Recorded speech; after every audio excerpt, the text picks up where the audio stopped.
नमस्कार, दिन भर की बड़ी खबरों में आपका स्वागत है। मैं हूं शिवानी। आज की खबरों में बात होगी राबड़ी आवास पर लालू की इमरजेंसी मीटिंग, दिल्ली रवाना हुए तेजस्वी, खड़गे और राहुल से होगी मुलाकात की, और एनडीए में सीट शेयरिंग पर बवाल, नहीं मान रहे दल, नड्डा शाह हुए परेशान की। वहीं मोदी के तालिबानी मित्र ने महिलाओं का किया अपमान, प्रियंका राहुल ने लगाई क्लास, सेजराई ने दिखाया किसे आईना की, और भैंस आई नहीं दूध कौन दूहेगा। इसी पर जयराम अनुराग में भिड़ंत की। साथ ही खबर के अंत में बात होगी आईपीएस पूरन कुमार कांड पर, साथ आई मायावती और सोनिया की। इसी के साथ आज दिन भर की सभी बड़ी और प्रमुख खबरों को जानेंगे विस्तार से। उससे पहले एक नजर सुर्खियों पर। पटना में जेडीयू की बैठक, दिल्ली में शाह का मंथन, उपेंद्र कुशवाहा बोले सीटों पर बातचीत अधूरी, पूर्व सांसद अरुण कुमार बेटे के साथ जेडीयू में हुए शामिल। महागठबंधन सीट शेयरिंग, राबड़ी आवास पर लालू की इमरजेंसी बैठक जारी, तेजस्वी भी मौजूद। शाम में दिल्ली पहुंचे नेता प्रतिपक्ष मुकेश और दीपांकर को मनाने का फार्मूला निकालेंगे। अफगानी मंत्री ने महिला पत्रकारों की एंट्री पर लगाई रोक, प्रियंका का पीएम से सवाल, महिलाओं का अपमान कैसे होने दिया, केंद्र बोला इसमें हमारा कोई रोल नहीं। दिल्ली में बीजेपी की महाबैठक, बिहार चुनाव को लेकर शाह और नड्डा वरिष्ठ नेताओं के साथ कर रहे हैं मंथन। पवन सिंह बोले मैं विधानसभा चुनाव नहीं लड़ूंगा, बीजेपी का सच्चा सिपाही हूं और आगे भी रहूंगा। कल पीके से मिली थी पत्नी ज्योति सिंह। भागवत बोले आरएसएस जैसी संस्था केवल नागपुर में बन सकती थी, यहाँ पहले से त्याग और समाज सेवा की भावना, आरएसएस का उद्देश्य अनुशासन और सामाजिक जिम्मेदारी बनना। सेजराई पर जूता फेंकने वाले वकील बोले मुस्लिम पीड़ते थे, सनातन के अपमान पर और चुप नहीं रह सकता था, क्लाइंट और पैसा सब खा गया। इतनी सीटों पर चुनाव लड़ेगी चिराग पासवान की पार्टी, बीजेपी और जेडीयू की सीटिंग सीटों पर भी ठोका दावा। पीके बोले मैं लड़ा तो राघोपुर अमेठी बनेगा, तेजस्वी को राहुल की तरह 2 सीटों पर लड़ना पड़ेगा, आज आएगी जनसुराज की दूसरी लिस्ट। सूरजभान सिंह आज परिवार समेत आरजेडी में होंगे शामिल, पारस गुट के विलय पर भी होगी चर्चा, मोकामा सीट पर वीणा देवी की दावेदारी मजबूत। महाराष्ट्र में सीएम फडणवीस को संजय राउत का पत्र, चुनाव आयोग की इस बड़ी बैठक का दिया आमंत्रण। क्या पवन सिंह पीछे हटे या बीजेपी ने टिकट काटा, पत्नी और हरियाणवी एक्ट्रेस से विवादों में घिरे, योगी मोदी से गुहार लगा चुकी ज्योति सिंह पीके से मिली। अखिलेश के सवाल पर आजम बोले उनका सवाल उन्हीं से, स्वामी प्रसाद से की मुलाकात, कहा इतनी दरिंदगी इमरजेंसी में भी नहीं हुई। हिमाचल भाजपा में मुख्यमंत्री पद की दावेदारी पर बढ़ा बवाल, जयराम और अनुराग समर्थक खुलकर आए सामने, एक नारे से छिड़ा विवाद। केरला में ईडी के नोटिस के बाद नहीं हुई विजयन के बेटे से पूछताछ, कांग्रेस ने लगाया भाजपा से साठगांठ का आरोप। महाराष्ट्र में एनसीपी विधायक संग्राम जगताप ने दिवाली को लेकर कहा कि सिर्फ हिंदुओं से ही खरीदे सामान, अजीत पवार बोले जारी करेंगे कारण बताओ नोटिस। क्या जनसुराज से चुनाव लड़ेंगे ज्योति सिंह, वीडियो तेजी से हो रहा है वायरल। पवन सिंह से विवाद के बाद पीके से 20 मिनट की हुई मुलाकात, देखिए अब तक क्या क्या हुआ। आईपीएस वाई पूरन कुमार के गुजरने पर मायावती जातिवाद को लेकर भड़की, कहा शासन में दंश आज भी हावी है, अधिकारियों को भी नहीं मिल पाता न्याय। आईपीएस पूरन कुमार की पत्नी को लिखी चिट्ठी में सोनिया गांधी ने जानिए क्या कहा।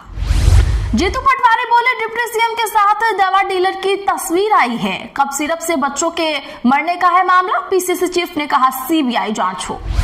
मायावती के बयान पर कानपुर में गरमाई सियासत, सपा एमएलए बोले मायावती बीजेपी की बी पार्टी है, भाजपा विधायक बोले गेस्ट हाउस कांड झेला है। रिलायंस पावर के सीएफओ गिरफ्तार, फंड ट्रांसफर में फर्जीवाड़े का आरोप, कंपनी पर ईडी और सीबीआई की जांच चल रही है। चलिए जानते हैं बड़ी और प्रमुख खबरों को विस्तार से। उससे पहले वीडियो को लाइक करें, साथ ही आपसे रिक्वेस्ट है खबरों को आखिर तक जरूर देखें। हिमाचल भाजपा में मुख्यमंत्री पद की दावेदारी पर बढ़ा बवाल, जयराम और अनुराग समर्थक खुलकर आए सामने। हिमाचल भाजपा में इन दिनों भीतरघात और नारों की राजनीति ने माहौल गर्मा दिया है। विधानसभा चुनावों में अभी 2 वर्ष का समय शेष है, लेकिन मुख्यमंत्री की दावेदारी को लेकर पार्टी के भीतर मची खींचतान थमने का नाम नहीं ले रही है। पहले नेताओं के बीच छिड़ा यह संग्राम अब उनके समर्थक, पदाधिकारियों और कार्यकर्ताओं तक पहुंच चुका है। दोनों गुट एक दूसरे पर इंटरनेट मीडिया के जरिए निशाना साध रहे हैं। इससे पार्टी की साख पर सवाल उठने लगे हैं। बता दें कि पूर्व केंद्रीय मंत्री अनुराग ठाकुर और नेता प्रतिपक्ष जयराम ठाकुर के समर्थकों के बीच छिड़े इस विवाद में अब प्रदेश महिला आयोग की पूर्व अध्यक्ष रही अंबिका सूद भी कूद पड़ी हैं। उन्होंने फेसबुक पर लिखा, किसी नेता के पक्ष में नारे लगाना कोई गुनाह नहीं है, ये तो जनता के स्नेह और सम्मान का प्रतीक है।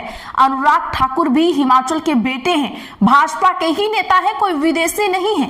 प्रतिस्पर्धा विपक्ष से होनी चाहिए, अपनों से नहीं। वहीं भाजपा आईटी सेल के पदाधिकारी डिंपल ठाकुर के एक फेसबुक पोस्ट ने पार्टी के भीतर नई हलचल मचा के रख दी है। उन्होंने लिखा कि कार्यकर्ता चाहता है, लेकिन कौन सा वाला कार्यकर्ता जो 2022 के विधानसभा और 2024 के उपचुनाव में कांग्रेस को वोट दिलवाता है।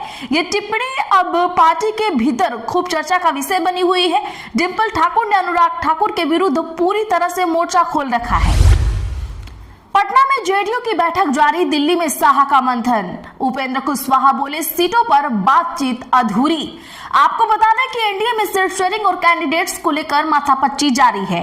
पटना में जेडीयू की बैठक भी इसी को लेकर चल रही है, तो दिल्ली में अमित शाह पार्टी पदाधिकारियों के साथ टिकट और कैंडिडेट्स पर मंथन कर रहे हैं। बैठक पार्टी के राष्ट्रीय अध्यक्ष जेपी नड्डा के आवास पर हो रही है। केंद्रीय गृह मंत्री अमित शाह भी बैठक में मौजूद है। इधर 3 दिन के मान मलवल के बाद चिराग पासवान के साथ एनडीए में सीट शेयरिंग फाइनल हो गई है, लेकिन अब उपेंद्र कुशवाहा उठे हुए हैं। दरअसल सीट शेयरिंग फाइनल होने की खबरों के बीच आरएलएम अध्यक्ष उपेंद्र कुशवाहा के पोस्ट ने हलचल बढ़ा दी है। उन्होंने एक्स पर लिखा, इधर उधर की खबरों पर मत जाइए, वार्ता अभी पूरी नहीं हुई है, इंतजार कीजिए।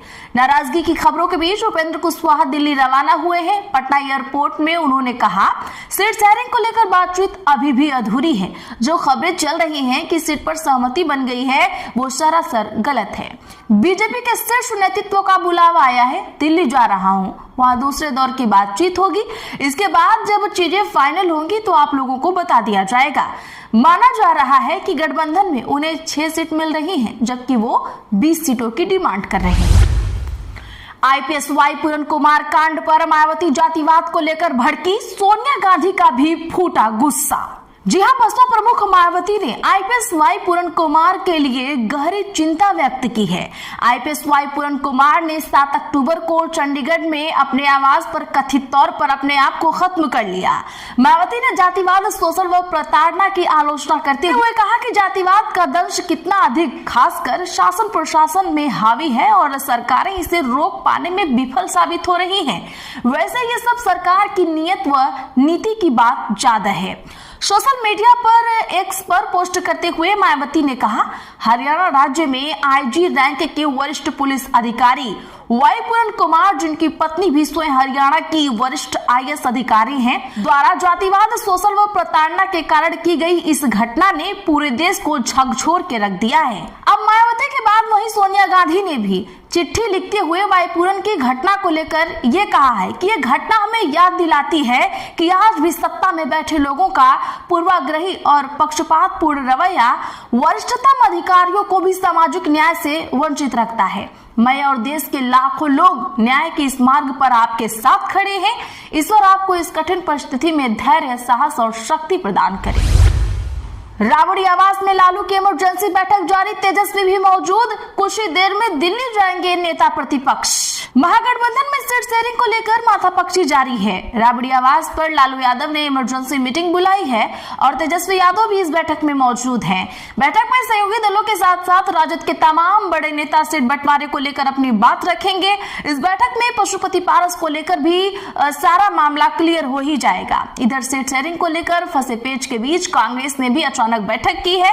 ऑनलाइन बैठक में दिल्ली से स्क्रीनिंग कमेटी के मेंबर और सीनियर ऑब्जर्वर से हुई है। कांग्रेस सीट बंटवारे को लेकर नाराज है। नेता प्रतिपक्ष तेजस्वी यादव ने राहुल से फोन पर बात की है। तेजस्वी यादव आज कुछ ही देर में दिल्ली भी रवाना होंगे। राहुल गांधी और खड़गे से सीट शेयरिंग को लेकर बातचीत होगी। खबर है कि मुकेश सहनी और कांग्रेस में ही बात नहीं बन रही है।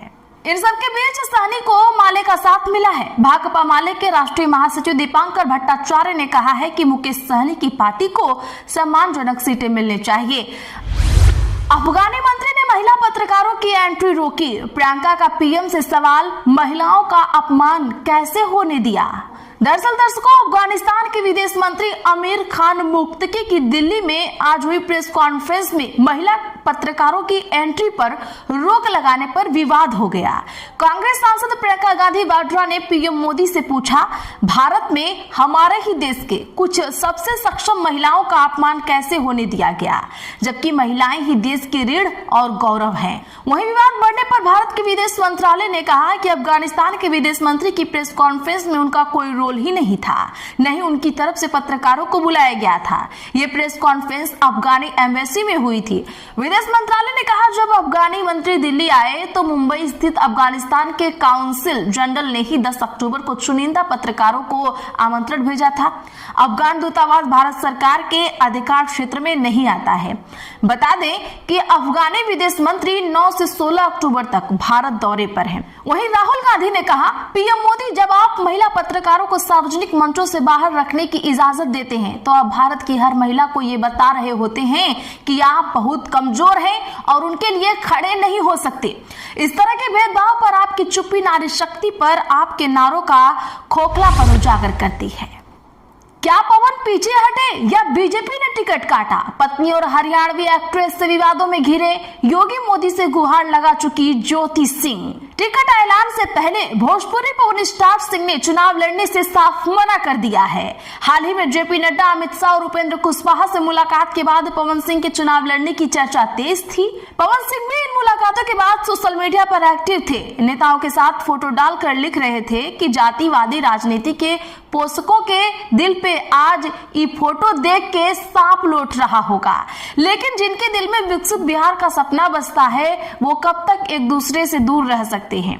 अब सवाल ये है कि टिकट ऐलान से ठीक पहले पवन सिंह को क्यों ये कहना पड़ रहा है कि मैं विधानसभा चुनाव नहीं लड़ूंगा। पवन सिंह खुद पीछे हटे या बीजेपी ने उनका टिकट काटा है? अगर टिकट काटा है तो क्यों? आप कमेंट में हमें जरूर बताएं। वीडियो को लाइक करें, ज्यादा से ज्यादा लोगों में शेयर करें, चैनल को सब्सक्राइब करना ना भूलें।